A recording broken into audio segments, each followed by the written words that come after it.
is Good Morning Indiana, working for you. It's Monday, August 10th, and right now on Good Morning Indiana, there's a new plan to keep kids safe at the bus stop. Working for you, what the state is doing to cut down on stop arm violations. Through these 4 actions, my administration will provide immediate and vital relief to Americans struggling in this difficult time. President Trump announcing executive orders to provide relief to workers affected by the pandemic. Working for you, when you could see those extended unemployment benefits and how much you can expect. There are all kinds of openings in our industry, as a lot of people have a lot of openings for service technicians. With so many Hoosiers out of work, now may be a great time to consider a career pivot. This morning, details on the Indiana Apartment Association's new apprenticeship program. And here at 6 o'clock, we want to thank you for joining our team on Good Morning Indiana. I'm Lauren Casey. Raphael, good morning to you down in Johnson County. Lauren, good morning to you. Always great to start the week with you. Of course, our Todd Clausen is back after an amazing vacation, I hope, Todd. But, Todd, you know the rules. When you go on vacation, you bring back sunshine, not storms.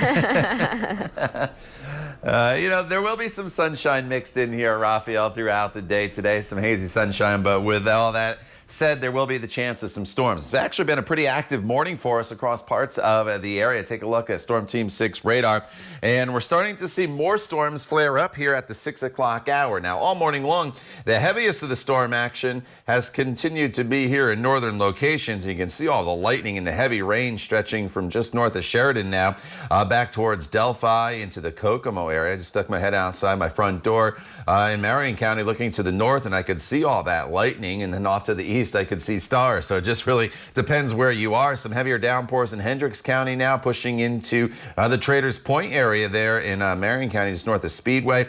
A line of heavy rain and some lightning near Martinsville, some downpours near Franklin by you there in Johnson County, Raphael. And the overall weather pattern today is just going to be very unsettled. We'll flare up some isolated storms at any point throughout the morning and into the afternoon. And then this evening, more of a line of storms heads our way. More on that coming up in just a few minutes. Lauren? All right, Todd, thanks so much. Let's take a look at traffic right now. This is a view on the south side from our INDOT traffic camera at I-65 and I-465, the interchange down there. No crashes, no delays to slow down your commute.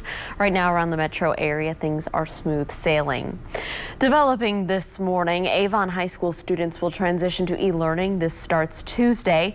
A message posted on the district's website says students will attend in-person class today and then switch to e-learning for the remainder of the week. The district is planning to move to a hybrid schedule for the weeks of August 17th and 24th. Full in-person instruction is expected to return August 31st. No other schools in the district will change their schedules. The announcement did not say what prompted the change. At least 3 students and 2 staff members have tested positive for COVID-19. And Lauren, meanwhile, Greenfield Central officials notified parents Friday night that a high school student tested positive for COVID-19. Superintendent Harold Olin said the student attended school last week and the district enacted its protocol for dealing with a positive coronavirus test. The school district contacted families whose children were in close contact Friday evening. Families who did not receive a call were not identified as a close contact. A Greenfield Central junior high school student tested positive for COVID-19 after the district's first day at school back on July the 30th. This pandemic has forced schools to raise the bar when it comes to the health and safety of both their students and their staffs, of course, Lauren, because of the pandemic. Yeah, and so our Kelsey Anderson is joining us live this morning with the steps that the schools and Governor Holcomb are taking to get your kids safely back to school. Kelsey, good morning. Hey, good morning, Lauren. So most buses now across the state are equipped with cameras like these on either side that can get the driver's face, their license plate, and their car type, just in case they are someone who violates the stop arm. Earlier this month, Governor Eric Holcomb announced extra patrols will be in place across the state to ensure the safety of kids as they get on and off the bus.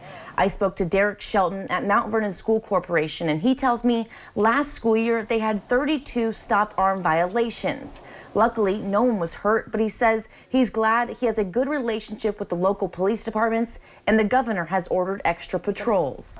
Yeah, we have a great relationship with the Fort Villa Police Department and the McCoursville Police Department, and they are always help us. So if we have a tendency of somebody that's always we can see running the stop arm, we will call them and they will always come out and set up a spot where hopefully we can catch these people and keep things safer for our staff. In a press release, Governor Holcomb said, "We're sending a clear message that driving with anything less than your full attention is unacceptable." So coming up in the next half hour, we're going to have more on how Mount Vernon School Corporation is planning on protecting their kids from COVID-19 while on the bus. Reporting live, Kelsey Anderson, RTV 6. All right, Kelsey, thank you so much. The time right now is 6:06. Let's turn to the latest and get the numbers from the State Health Department on COVID-19. For the fourth day in a row, Indiana has recorded more than 1,000 new cases of the virus. On Sunday, 1,048 new cases were reported to the state. That brings the total number of cases since the start of the pandemic to more than 74,000. The number of new deaths does remain low, with one confirmed death yesterday. The virus has claimed 2,835 Hoosier lives since the start of the pandemic. More than 841,000 people in our state have been tested so far. So this morning, let's talk about money and you. It's been more than a week since the extra unemployment benefits totaling $600 expired in Indiana and really across the country. And despite what you've heard, the promise of getting extra dollars will not be happening this week. A change in expectations. Hearing the president's executive order on unemployment benefits. The president offering an extra $400 to replace the $600 which ended on July 31st. But when will Hoosiers see financial relief is still unclear. The $400 is to be paid out to states like Indiana, which put up 25% of the cost, which is $100 of the total amount. While states and the feds hammer out the details, the Department of Workforce Development, which issues unemployment benefits, is in limbo, waiting for guidance on what to do next, as the state's moratorium on rent and utility bills expires this Friday. On Sunday, thousands of Hoosiers filed to get unemployment payments beginning today. $390 remains the maximum. The people counting on the extra $400 will now have to possibly wait weeks unless something changes in the nation's capital. So I did reach out to the governor's office on Sunday, hoping to get more details for you on this critical issue for thousands of Hoosiers. The big outstanding questions remain. Will the state participate in the program? And more importantly, does the state have the money to support that 25% involvement in this program? We'll stay on top of this developing story throughout the day. Raphael, thank you. This morning, Metro Police are trying to figure out who vandalized the Black Lives Matter mural that sits on Indiana Avenue. Investigators believe that this happened Saturday night, just a week after the mural was completed. Rebecca Robinson, one of the artists involved in this painting, says that in a Facebook Live, 2 buckets of paint appeared to have been used. White and gray paint was splattered on each of the letters. We asked one of the artists what her message to the vandals would be, and here's what she had to say. I'm praying for you. I know that you have to be hurting somewhere inside. I know that this is an act of hurt, and I don't know what trauma you've experienced. Organizers and artists for the mural released a statement saying, in part, quote, "The vandalism that occurred is a visual depiction of what hate looks like. The message of our art provokes the evils and cowardice that some still refuse to acknowledge, and the vandalism is but one small confirmation that the fight towards justice and equity is far from over," end quote. So discussions on hate and racism can be difficult, and that's why every Tuesday this month, RTV6 and Radio 1 will host a conversation exploring racial issues in Central Indiana. The next topic is called The Now, the current racial climate in our community. You can watch Tuesday at 5 p.m. on the RTV6 Facebook page. So Lauren, now may be a great time to consider a possible career change. After the break, details on the Indiana Apartment Association's new apprenticeship program. And you can have a chance to play at Victory Field, but you won't need to bring your catcher's mitt. We'll show you how the Indians plan to bring golf to their well-manicured outfield. Todd. And if you have a golf game plan for the day today, there will be some storms, but a lot of dry hours mixed in as well. So don't cancel that tee time. Although if you have one this morning in northern locations, it might be a little bit of a rough go. You can see some heavy thunderstorms moving towards Kokomo as well as Tipton. Some more isolated storms down to the south. We'll break down today's forecast and look ahead to the rest of the week as well for you coming up when Good Morning Indiana continues. The time now is 6:10. Stay with us. We're back in just a couple minutes.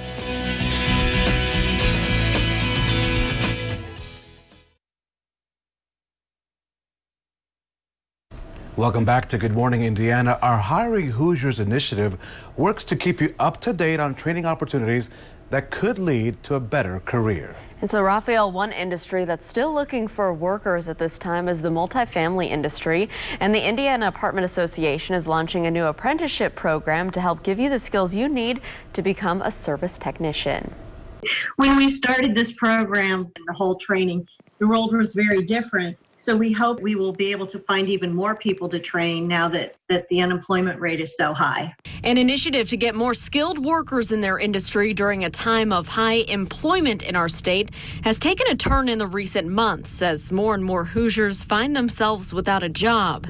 A new training program provides new opportunity to break into an industry that's still busy through this pandemic. There are all kinds of openings in our industry as a lot of people have a lot of openings for service technicians. Lynn Peterson is the president of the Indiana Apartment Association, or IAA.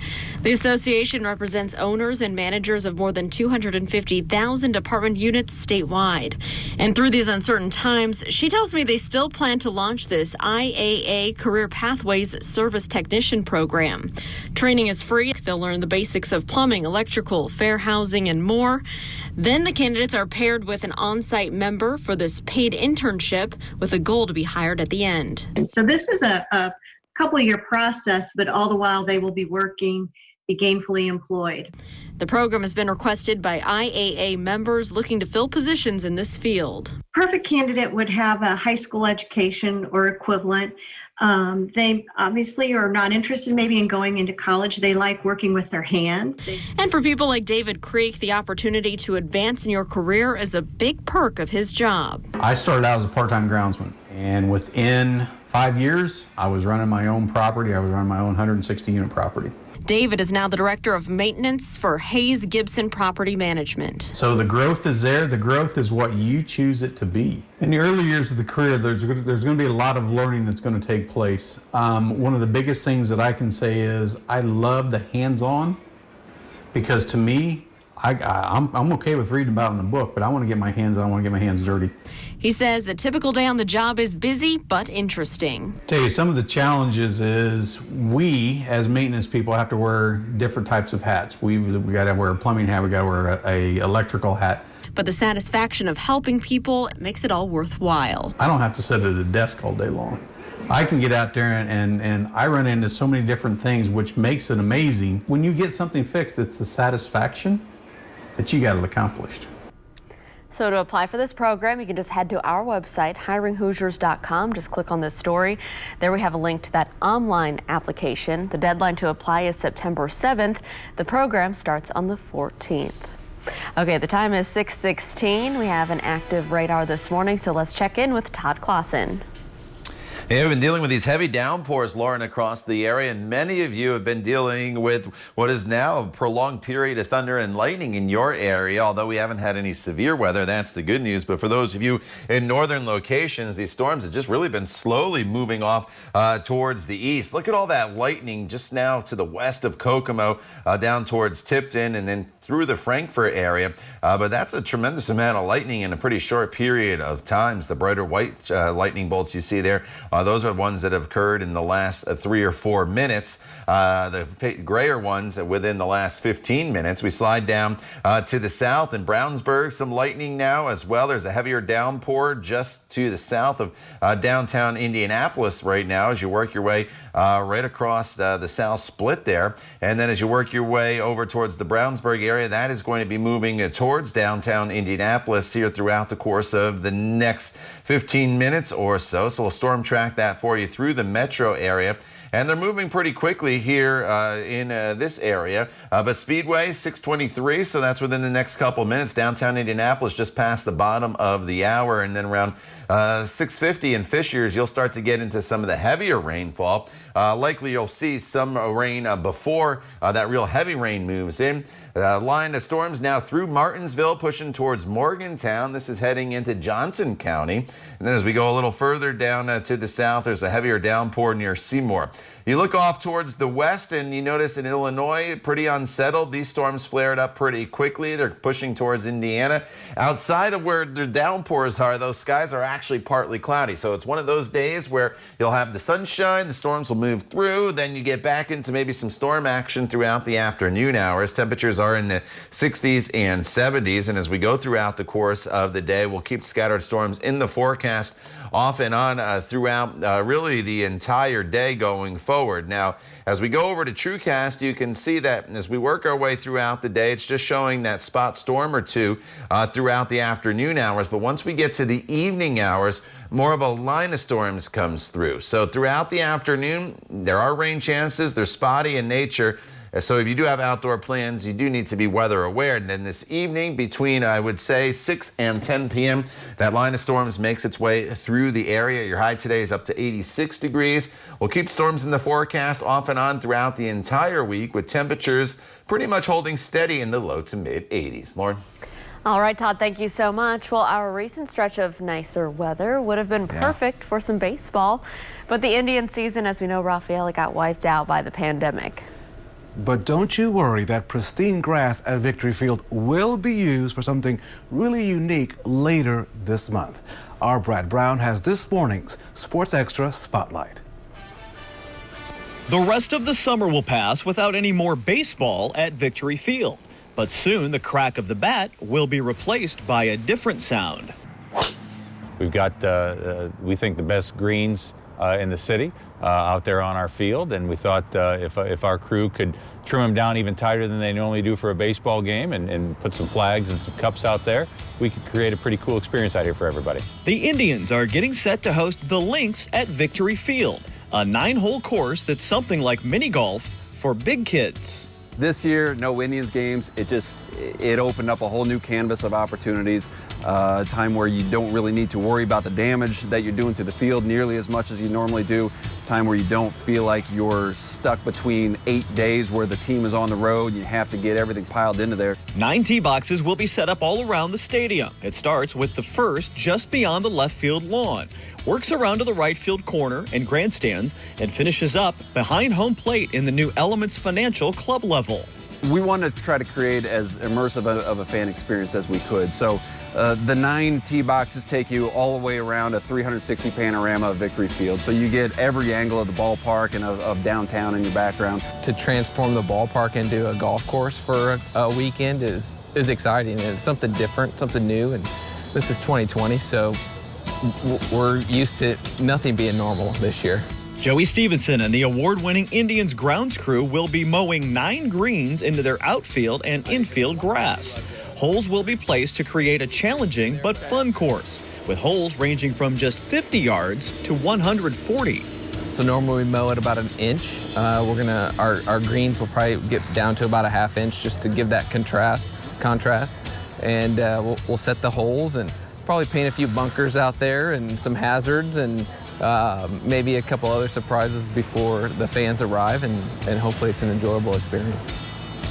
The game is set up so that each player gets 3 shots per hole. Your score is better based on how close you are to each of the 9 pins. It's meant to be played mostly with a 9-iron or a pitching wedge. You can bring your own clubs, or they'll have some available there at Victory Field. It is open to golfers of all ages and skill levels, and tee time reservations are on sale now. They'll be starting at 10 a.m. on August 28th, 29th, and 30th. Friday, Saturday, Sunday. Groups will be spread out to allow for social distancing. It's $39 each, $140 for a foursome. They also have a premium group package available in the Yingling Landing, where you play the whole course from that spot with drink service and a private bay. All of the information can be found online at IndyIndians.com. Brad Brown, RTV6 Sports. Brad, thank you so much. A special birthday surprise for a World War II veteran. See how his community honored his life of service. That's coming up in today's Trending 6. And a big good morning to Monticello, Muncie, and Mooresville, all great places to call home. You're watching Good Morning Indiana right here on RTV6.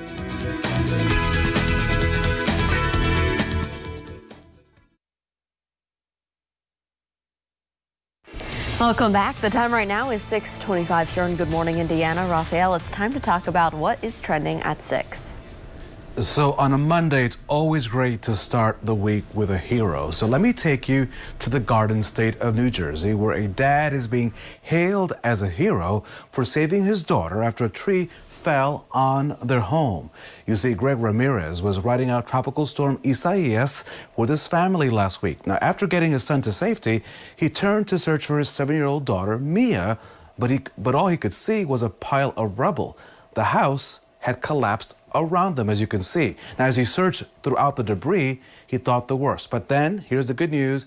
Mia's small hand reached out for his. Of course, she's doing well. The home, not so well, but he doesn't care about that. He's just happy to have his family, which is the important message on any day of the week. Yeah, Raphael, let's keep with the heroes theme. The oldest living Marine in Texas got a special birthday surprise. There he is. 99-year-old Joseph Cowell was treated to a surprise parade for his birthday. He enlisted in the service back in 1942. He served during World War II, and then he served as part of the Hudson, New York Police and Fire Departments, the Houston Postal Service, and as a tax assessor for Harris County. Happy birthday to him. Happy birthday to him. So let's keep this hero theme going because, as you know, every morning right here on Good Morning Indiana, we do the hometown hero. And this morning, a big good morning to John Loud. John is the Greenwood Chief of Police, and he's retiring on August the 28th. The chief was appointed to his post in 2012. He has served the people of Greenwood since 1988. Congratulations to him and to all of those in law enforcement and all our first responders during this pandemic. Now, time to check your forecast with our own Todd Clausen. And Todd, I've been hearing a little bit of thunder here in Franklin, but it also looks like it's clearing up as well. I'm confused. Yeah, there's one little cell that's moving through Johnson County, close to you, Raphael, and that should move through pretty quickly. But to the north, it's a whole different story as these heavy thunderstorms continue to slowly make their way off towards the east with a lot of lightning and a lot of very heavy rainfall. So that's where I want to start you off here this morning as you look up towards the Kokomo area, pushing into Tipton, as well as getting ready to make its way towards Arcadia and the Morse Reservoir area there as you work your way south from Arcadia towards the Cicero area. As we work our way through Indianapolis, some showers, and then here's that storm that's moving through Johnson County and into the Nashville area. So pretty active morning for us. More storm chances in the forecast throughout the day today. More on that coming up in just a little bit. All right, Todd, thank you so much. So what started as an inconvenience a few weeks ago is now becoming a serious problem, the shortage of coins. It's now hitting laundromats and other coin-based businesses especially hard. Consumer reporter John Mattery shows us what a change may mean at your local laundromat so you don't waste your money. Many of us have been inconvenienced by the national coin shortage at some business that was all out of change. But for some businesses, the shortage is now becoming critical. Thinking of washing the car? If it's a coin wash, bring change. I don't know what's going on, but I just save my change anyways. Need to do a load of laundry. Laundromats are now running low too. Our customers use quarters to run these machines, and when I can't go to the bank to purchase quarters, my customers can't run their laundry. Jamie Lusk owns a laundromat. He's now begging family and friends for quarters to keep his change machines full. Now, if laundromats like this completely run out of quarters, this sign may no longer say open in a few weeks, but there may be some other solutions. Yeah, so these would be die blocks. Ken Shaner is sales director of a 100-year-old token manufacturer. So this summer you're seeing an increase in demand? What we're seeing is a lot of people are switching over from currency to tokens. This company that makes coins for casinos, subways, presidents, and more is now getting crushed with orders for vending machine tokens. We're getting inquiries from all over the United States. Legally, these shiny tokens cannot be the same thickness as quarters, but Ken says a simple modification will allow vending machines to take these tokens. Jamie Lusk is considering it because right now he has to beg people not to come in and take all his quarters. Please don't go to the laundromats. Please don't go to people's coin machines. You're affecting their business. Just like with other pandemic-related shortages, experts hope things improve in a few months. Till then, carry some extra change with you so you don't waste your money. I'm John Matteries. Good morning, Indiana. This is Good Morning Indiana, working for you. It's 6:30 on your Monday morning. Here's a look at your news feed. More than a dozen people out of their homes following this apartment fire. It happened around just after midnight on Yorkshire Court, this on 21st Street and Post Road. Firefighters say some residents had to be helped off a balcony. One person was rushed to the hospital with smoke inhalation. Avon High School students will transition to e-learning starting tomorrow. That district is planning to move to a hybrid schedule the weeks of August 17th and the 24th. Full in-person instruction is expected to return the week of August 31st. At least 3 students and 2 staff members have tested positive for COVID-19. The district started the school year on July 29th. This morning, Metro Police trying to figure out who vandalized the Black Lives Matter mural on Indiana Avenue. Investigators believe this happened Saturday night, just a week after that mural was completed. Rebecca Robinson, one of the artists involved in painting the mural, said in a Facebook Live 2 buckets of paint appeared to have been used. Indianapolis Mayor Joe Hogsett will give his State of the City address tonight. His remarks will kick off of a number of things, including the 2021 proposed budget, the city's efforts to stop the coronavirus outbreak, and new investments into criminal justice reform. Hogsett's address will be virtual. It's set for just after 7 o'clock. We will live stream that on our website and also on the WRTV6 News app. Here at 6:31, we want to thank you for joining our team on Good Morning Indiana. I'm Lauren Casey. Rafael Sanchez joining us from home down in Johnson County. Lauren, good morning to you. This morning we have been keeping a close eye on the sky. A lot of lightning. We've heard some thunder. Todd Clausen, you are now going to work overtime today. It'll be a busy day for you and that radar. Yeah, you know, it's been pretty active all across central Indiana this morning. Some of you seen multiple rounds of rain already, and there's more on the way. Take a look at Storm Team 6 radar, and as I've been all morning long, been starting you off here in northern locations where the rain has been the heaviest. The rain starting to change direction a little bit. It had been moving off towards the east, but you notice the last few frames here, we're starting to see this rain dive down towards the south. But Tipton, you're up next for some heavy rainfall, as well as the Cicero area. You can see all those lightning strikes. We'll slide a little further down to the south, and I just looked out my door in downtown. To the east, I see clear skies. To the west, I can see the dark clouds and that flash of lightning near Speedway, and that heavy rain that's going to be moving towards downtown Indianapolis. As we go a little further to the south, some heavy rain just now east of Martinsville. This is going to be pushing into Johnson County as you work your way towards the Franklin and Edinburgh area. And then there's more rain off to our west in Illinois, and it's just a very unsettled pattern. So throughout the course of the morning hours and into the afternoon,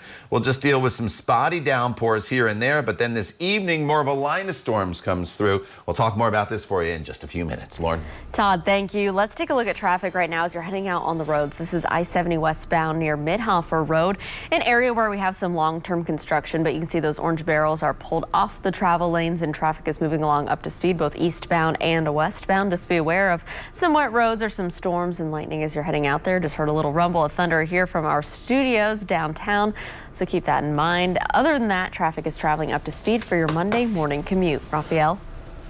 For the next 2 weeks, Lauren, students will be busy moving into Residence Hall at IU Bloomington. All students were asked to be tested, we're told, before moving into campus. Then students will be tested just before they move in with their belongings. Results were provided in just 20 minutes. If a test is positive, students are required to isolate at home or a designated spot on campus. Freshman Abby Armstrong, she went through the process, and she's really excited to be on campus. It'll make things a little bit harder meeting people, but I think it'll be an interesting experience and we'll all bond over that. It certainly gives you a little bit of pause, but I think the university and the kids and everybody has done everything that they can to make it as safe as possible, and so we just have to take it day by day. So keep this in mind. The university has more than 500 rooms ready for students testing positive for COVID-19. Students will be returning to class at New Palestine High School this morning after the building was sanitized and disinfected over the weekend. A third student tested positive for COVID-19 Friday night. The student was last at school on August the 3rd. Families of students who were in direct contact, they have been notified. On August 1st, the school announced a football player tested positive for the virus as well. Then a second student tested positive on August the 3rd. The district says that those cases are not connected. Although things look a little bit different this year for schools, one thing remains the same. The health and safety of our children are top of mind. And so our Kelsey Anderson is joining us live this morning with the steps schools and Governor Holcomb are taking to get kids safely back to school. Kelsey, good morning. Hey, good morning, Lauren. So as students board the bus this year to go to school, there are two big safety concerns: protecting them from COVID-19 and protecting them from drivers who aren't paying attention. We are taking every possible precaution we can imagine. When it comes to protecting kids from COVID-19, that is the message Dr. Jack Parker wants Mount Vernon parents to know. No doubt school will look different this year, and so will the buses. We are assigning seats. Every kid will have the exact same seat, only 2 per seat maximum. We are also cleaning our buses, sanitizing them after every route so that they're freshly sterilized before kids come onto the bus. Students and drivers will also be required to wear masks while on the bus. The other safety concern they have is drivers violating the stop arm. Last year we had 32 violations. Derek Shelton is the director of operations, and he tells me last year they installed cameras on every bus. So that we can get a picture of the driver and their face, and we can also get a picture of their license plate and their car types. On top of that, earlier this month, Governor Eric Holcomb announced law enforcement agencies across the state will be out in full force looking for stop arm violations as students get on and off the bus. In a press release, Governor Holcomb said, quote, "We're sending a clear message that driving with anything less than your full attention is unacceptable." If it's going to cost you an extra minute, please just take your time so we can save a life. Earlier this summer, it also became illegal in Indiana to hold a phone device while driving, just another added precaution to protect the children. Reporting live, Kelsey Anderson, RTV 6. Kelsey, thank you so much. For the 4th day in a row, our state has recorded more than 1,000 new cases of COVID-19. Here are the numbers for you this morning. On Sunday, state health officials reported 1,048 new cases. That brings the state's total now to more than 74,000. The number of new deaths remains low this time around, with only 1 new death confirmed on Sunday. As of this morning, more than 2,800 Hoosiers have died from the virus since the pandemic began in March. And Raphael, as the pandemic continues, our initiative, The Rebound Indiana, is working to make sure that you know where to turn for support, especially when it comes to issues like health and addiction. More than $1 million in federal grants from the Substance Abuse and Mental Health Services Administration will help add more peer recovery specialists to organizations all across Indiana. Those specialists will have personal experience with mental health or substance abuse disorders. The grant money will help add 40 positions. The specialists will work alongside others with their recovery. Having a peer support there, it's somebody that can answer difficult questions. You know, is this a right pathway for my loved one? Well, if my loved one doesn't do this, is this appropriate? And having somebody that's been there before, that's trained and certified to help them along the way is just, it's an unbelievable asset that we just haven't had much access to in the past.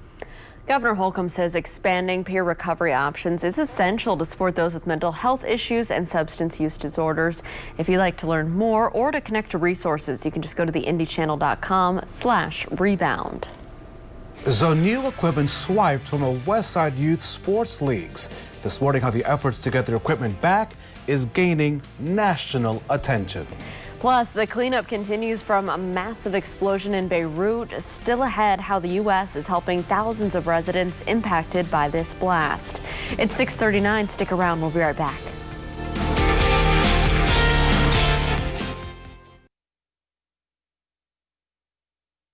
Welcome back. This morning, officials on the west side are searching for equipment meant for youth baseball players. Thieves swiped this equipment from Ben Davis Little League as well as the soccer and football leagues.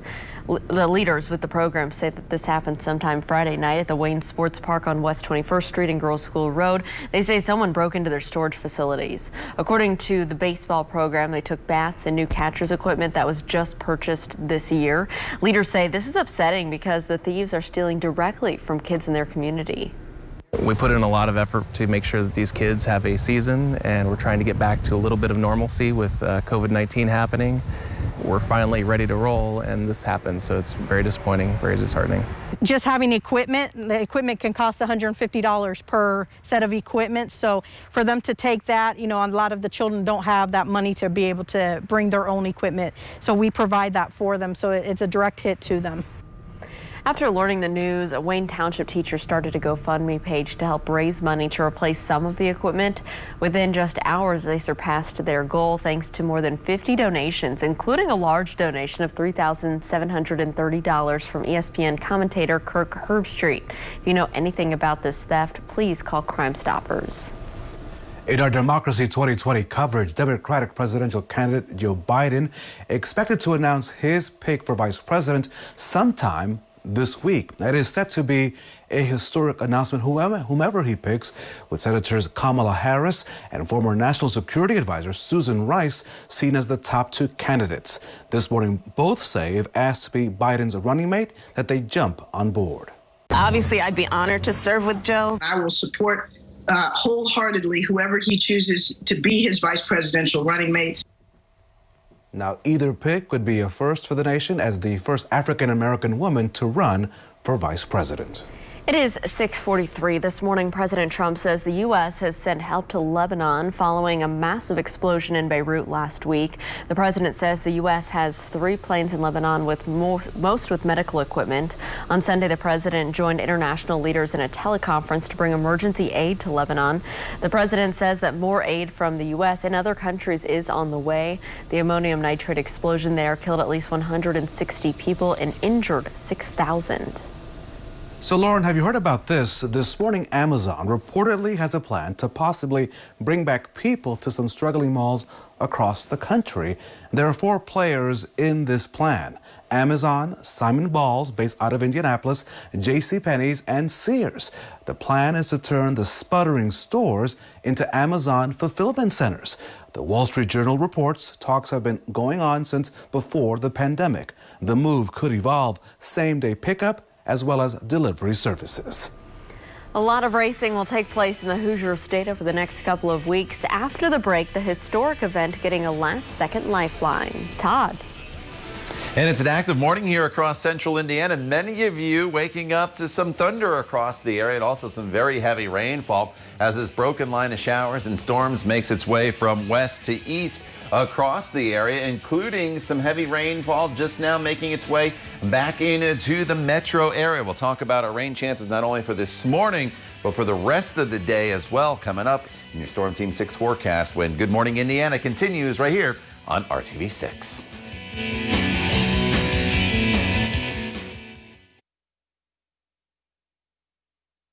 Welcome back to Good Morning Indiana, and there's still many questions surrounding whether or not college football will be played in just a few weeks. ESPN reports the Big Ten could be the first power conference to delay football season.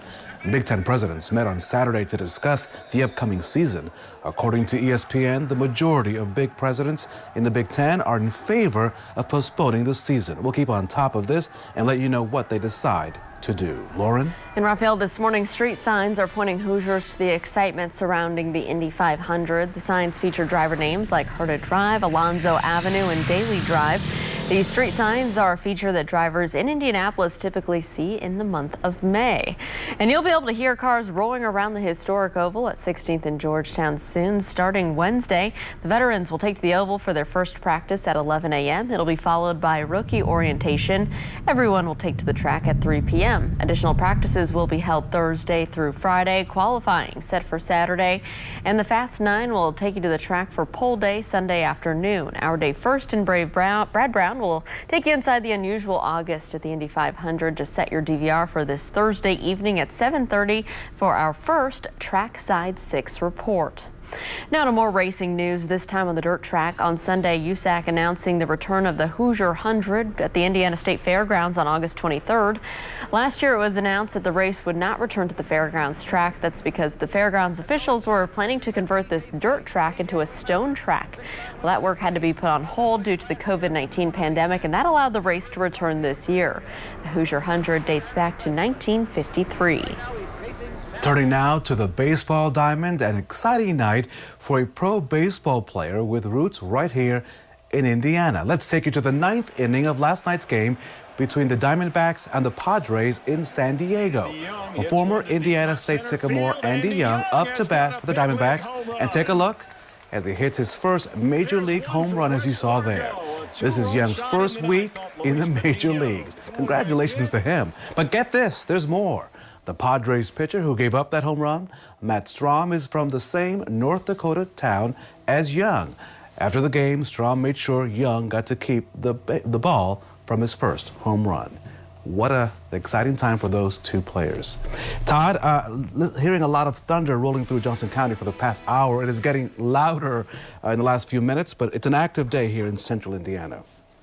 Yeah, you know, that thunderstorm approaching you in Franklin. I can hear the thunder here in downtown Indianapolis as well, Raphael. So let's go right over Storm Team 6 radar, and we'll check out the rainfall and where it's coming down. All morning long, the heaviest of the rain has been to the north, and that continues right now. Look at all this lightning that's still in the Kokomo area. Morse Reservoir over towards Cicero, you're up next. A lot of lightning strikes near the Sheridan area, and as you go off to the west, you lose the lightning, but still some heavier downpours in and around the Lafayette area. We come into the metro area, and you can see this band of heavy rainfall now pushing into downtown Indianapolis, down into portions of Perry Township as well to the north as you work your way into the Carmel area. Some very heavy rainfall, some lightning strikes moving through there. And then there's that storm that's just to the west of Franklin. The heaviest of the rain and the lightning, where it's a little more numerous, should pass just south of Franklin, but eventually heading towards the Edinburgh area. And then there's also some heavier rainfall as you continue to work your way down into portions of Nashville. So this is round one of what's going to likely be 2 rounds of rain. Between the broken line of storms we're dealing with right now and the next line of storms, which arrives this evening, there will likely be some isolated storms, and you can see some of those here in the Champaign area. With that said, in between all these storm chances will be hazy sunshine and partly cloudy skies. So I do think you'll have the opportunity to get out and about and do things this afternoon. But just know that there will always be the chance of a storm flaring up pretty quickly across the area on an isolated basis. Then once we get to this evening, anytime between 6 and 10 o'clock, we'll have this line of storms makes its way through the area, probably from northwest to southeast. As that comes through, there could be some gusty winds, but we're not expecting really any widespread severe weather in the forecast for the day today. Temperatures right now are in the 60s and 70s. Highs today will climb up into the low to mid 80s, which is seasonable for this time of year. But again, if you are going to be running errands, have the umbrella handy this afternoon. The storms become a little more numerous throughout the evening hours. And then as we look ahead to your Tuesday, very similar to today in the sense that it's warm, it's muggy. There's some spotty storm chances throughout the day tomorrow, but those storm chances for your Tuesday should be a little bit lower than they will be throughout the day today. But the overall weather pattern pretty consistent temperature-wise. Mid to upper 60s at night, mid 80s for your high temperatures all the way through the weekend, with a daily chance of some isolated storms. All right, Todd, thank you so much. Let's take a look right now at traffic. This is our view of I-74 from Dandy Trail. You can see the wet roads out there this morning. We do have a traffic alert to tell you about, though, causing some delays. The right lane is blocked right now along eastbound I-74 over on the west side as you're heading towards the I-465 ramp system. Things are backed up due to a crash involving multiple vehicles and the right lane blocked. Expect about 5-minute delays. Slow down start just after State Road 267, but things are still moving there. It's not completely blocked, so keep that in mind for your commute. Other than that, traffic around the metro area is traveling up to speed. Raphael? Lauren, crimes like burglary can have life-altering consequences for anyone, especially for youth. After the break, how one teen's crime gave him the opportunity of a lifetime. You're watching Good Morning Indiana right here on WRTV6.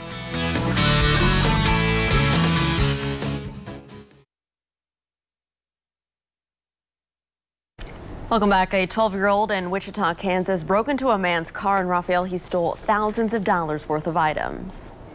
but the man never called police when he caught him. Instead, he did something even better. You see, Eddie Young was caught breaking into A.J. Bohannon's vehicle. Instead of calling the police, Bohannon tracked the boy down and invited Eddie to join his football team.